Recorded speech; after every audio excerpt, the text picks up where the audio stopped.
je suis claveciniste, donc musicien, et j'ai vraiment éprouvé l'envie, le besoin d'écrire ce livre sur la musique baroque, parce que je trouve que d'abord c'est un sujet intéressant, c'est un sujet qui me passionne, et on se pose beaucoup de questions quand on joue cette musique, une musique qui nous est transmise sans tradition, on n'a pas d'école qui nous dise voilà comment on jouait Jean-Sébastien Bach, Jean-Philippe Rameau ou qui sais-je encore.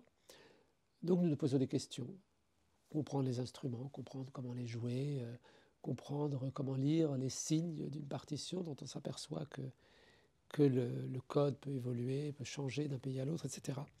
Ce qui veut dire que le temps passant et les questions s'accumulant et se complétant, on en arrive à se poser d'autres questions. Et ça me paraît très intéressant de plutôt poser des questions que de vouloir asséner des réponses. Et c'est pourquoi musique baroque, point d'interrogation. La première question, qu'est-ce que c'est que la musique baroque? Qu'est-ce que c'est vraiment? Qu'est-ce que ça veut dire baroque? Finalement, on en parle beaucoup, c'est à la mode. Bon, baroque, mais il y a 50 ans, on disait classique pour la même chose. Alors, c'est supposé être l'inverse. Comment jouer du clavecin? Qu'est-ce que ça veut dire? Mais par transposition, je crois que ça en indiquera plus à ceux qui jouent de notre instrument que si j'essayais de parler en général de l'attitude d'un musicien à la musique. De même que parler de la musique baroque me paraissait plus pertinent que d'essayer de parler de la musique en général avec des propos un peu vagues. Alors bien sûr, j'ai écrit pour les gens qui sont engagés dans notre chant, bon, les musiciens, mais surtout j'ai pensé, peut-être encore plus, ou au moins autant, au public des gens qui aiment vraiment la musique. Je remarque qu'il n'y a pas beaucoup d'ouvrages qui sont adressés à l'amateur qui aurait envie de comprendre comment ça marche vraiment. J'ai essayé d'apporter quelque chose qui puisse être lisible par quelqu'un de très très moyennement informé, même je serais heureux que ça puisse être lisible par quelqu'un de pas informé du tout sur la question musicale, et qui puisse y trouver des renseignements suffisamment précis pour mieux comprendre. Un ami peintre m'a un jour montré comment fonctionnaient les systèmes de perspective, de points de fuite, de manière de gérer la lumière, les couleurs différentes à telle époque, à telle autre. Ça m'a vraiment permis de regarder autrement, de regarder mieux les tableaux, de passer beaucoup plus de temps à dialoguer avec des œuvres que j'aimais de manière un peu vague et à éprouver un plaisir beaucoup plus intense. Et c'est peut-être plus difficile quand il s'agit de musique parce qu'on ne peut pas voir la musique, on ne peut pas la toucher, lire la musique, c'est déjà difficile. Mais je remarque, j'ai toujours beaucoup aimé jouer dans des concerts des œuvres réputées difficiles. L'offrande musicale de Bach ou des choses comme ça, les claviers intempérés. Et moyennant quelquefois des explications assez simples mais bien choisies, un public qui est sincère, donc qui vient pour se faire plaisir, peut arriver à vraiment nous suivre très loin dans des choses très exigeantes, moyennant quelques clés d'écoute et quelques indications choisies avec discernement. Donc ça, je crois que c'est une chose qui peut être utile et agréable. C'était un des objectifs principaux de ce livre.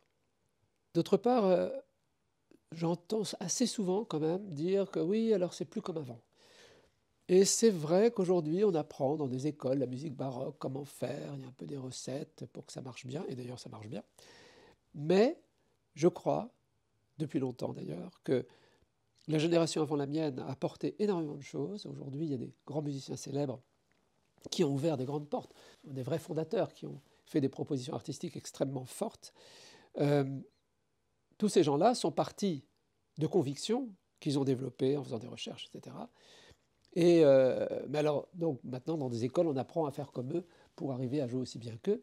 Or, moi, j'ai toujours trouvé que si on voulait faire comme eux, il fallait faire comme eux vraiment, c'est-à-dire partir de ce qu'ils avaient apporté pour chercher plus loin.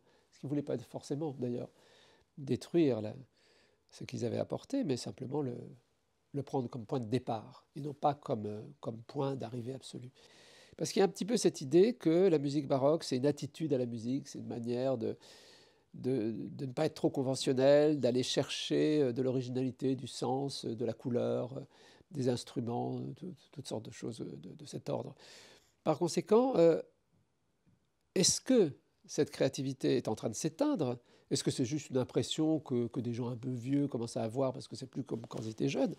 Ou bien est-ce qu'il n'y a pas effectivement quelque chose d'autre à chercher? Et ça me paraît très naturel qu'on doive régénérer les choses. Donc, quels sont les terrains de recherche? Où en sommes-nous vraiment? Qu'est-ce qu'on sait maintenant? Qu'est-ce qu'on ne sait pas? Parce qu'il y a tout ce qu'on croit savoir, et ça, c'est ce qu'il y a de plus dangereux quand on est artiste, il me semble.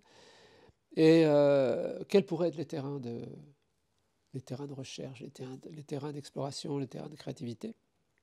Et je crois au passage que c'est intéressant de penser un petit peu à ce que peut être, ce qu'est vraiment un interprète. Bon, alors on est interprète, donc ça veut dire qu'on n'est pas des créateurs. Ah oui, est-ce que vous composez? On me demande ça souvent. Ben non, enfin si, je peux le faire, mais juste chez moi, quoi. Je ne vais pas forcément sortir ça devant tout le monde.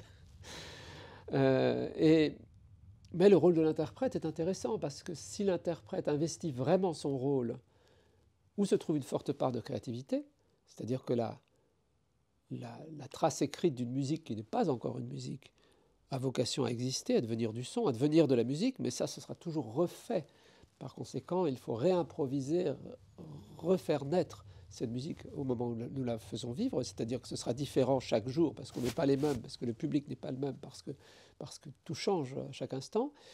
Donc ça, il me semble qu'il y a un territoire de créativité que l'interprète doit investir, doit accepter, doit assumer. Ce que, il me semble que les gens de théâtre font très bien, souvent, enfin, des grands exemples. Et les musiciens font peut-être de manière moins consciente ou moins souvent exprimée.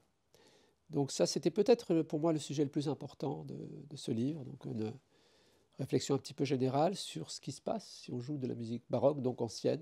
Et tout ça, c'est finalement des questions très concrètes. Donc pour nous, musique baroque, il y a des questions précises, hein, il y a des éléments de style, de pratique, de jeu instrumental. On joue avec notre corps aujourd'hui. Comment utiliser ça? On ne nous apprend pas forcément ça dans les écoles. Et c'est précisément ça qui fait que la musique, quel que soit l'âge à laquelle elle a été écrite, existe là, aujourd'hui, quand je la joue. Alors voilà, c'est tout cet ensemble de choses que j'ai essayé d'explorer autant qu'il était possible, de mettre un peu en ordre dans un ouvrage qui, de propos très généraux, devient assez précis dans la réalisation des choses, puisqu'il me paraissait intéressant d'apporter un témoignage de musicien. Mon plus grand désir a été de faire un livre qui soit un peu utile et qui soit agréable à lire.